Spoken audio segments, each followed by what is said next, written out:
got head coach Greg Collins and left administrator T.S. Coaches, what would you say happened in the fourth quarter? Yeah, it wasn't the fourth quarter. It was the beginning of the game, and it's been the last 20 games. We don't rebound. We don't box out. We don't defend. And I've tried to hide it with different types of defenses, with different types of pressure, and we work on it every day. Our practice is probably 75% to 80% defense and rebounding, and we still have a greater sense of pride in our ability to shoot the ball than we are getting stops. And so until that changes, the results aren't going to change. And so it really didn't happen in the fourth quarter. It was the whole game. We're trying to do things on defense to hide the fact that we don't want to guard in the post, that we don't want to box out. And so those are things that we have to become committed to, or we're going to be a very average ball club. Greg, do you feel like with what was going on with their offensive rebounding, it gave them a lot of confidence as the game went on? Well, they found, and it's not a secret, I mean, if you look at the statistics, you know that, all right, when you play Western Kentucky, crash the boards, attack the basket, you can score, and you can rebound. And so we've tried to make sure we get stronger in that area instead of weaker. But we've not made a commitment to a personal commitment. I think there might be a team commitment in practice to work on those things, but until you decide, hey, I've got to sit down and do this. This takes a lot of effort, and we're not going to see a difference in the outcome of these ball games when we play good ball teams. Can I ask one more follow about the rebounding, Yes. Greg? Is it a collective, the 5 players on the court on the rebounding end, or is it a certain positions on the floor? Is it all 5 that are in the game? I think Dee Gibbons has always crashed the boards from the perimeter. And I've told you in the past, like even last year, the great thing about Dee is one time a game she'd get a spectacular rebound, and the bad thing was one time a game she'd go get a rebound. This year she's made a concerted effort to crash. That's how she goes to rebound. We need other players to box out on the weak side. We need other players to keep the post off the boards. We've got to finish defensive possessions with a rebound, and we're not doing that. I think we gave up. I'm not sure how much we got rebounded, but I think they had 18 offensive boards, and they had 20 second chance points. That's a lot of.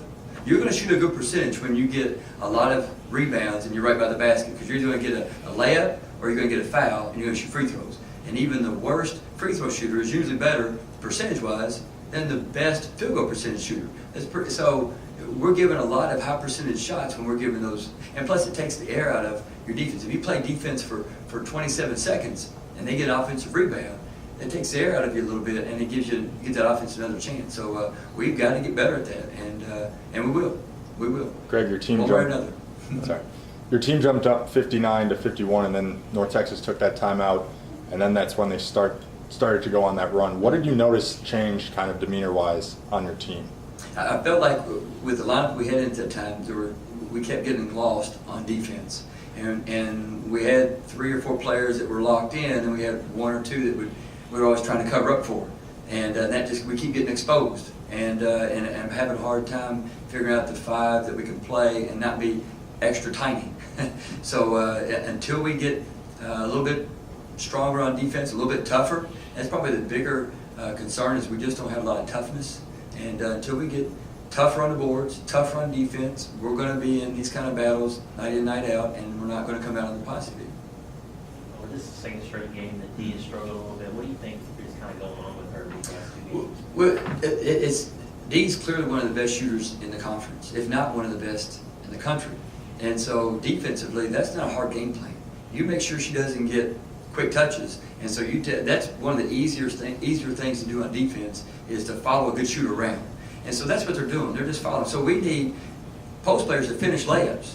We need guards to drive and finish layups and not turn the ball over. We need other players to step back up, as we did earlier in the year, and be solid players. And when you do that, we've won games where Dee's been in foul trouble or not had good offensive nights. But now we've become reliant upon Dee's ability to bail us out, so to speak. And so we've got to become a better team on offense again. But regardless, we scored enough points to win. We scored enough points to win. The problem is we don't win because we give up too many points. We don't rebound, and we're not tough. And so those are the things that we work on every day in practice, but it's not translating to the floor yet.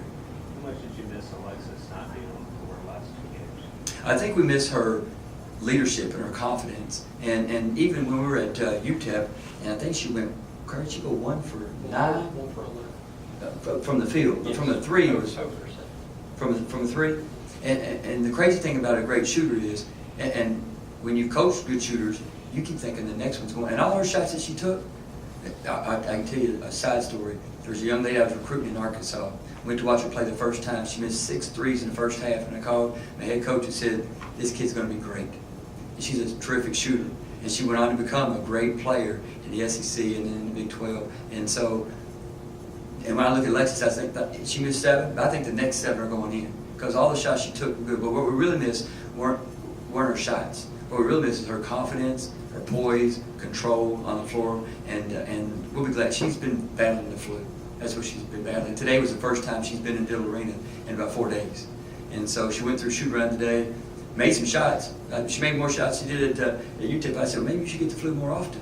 And but she just, I was afraid with her energy that I didn't want to set her back. I was concerned that I might set her back and not have her next week. And I was really relying on the players. We have enough players on the bench to win this ball game if you play defense and rebound. But that didn't happen tonight. Greg, with the next 4 games all coming on the road against some of the better teams in this conference, how important is it to just kind of put these last 2 games in the past? Well, and you have to do that regardless whether it's on the road or at home. It's always a 1-game season.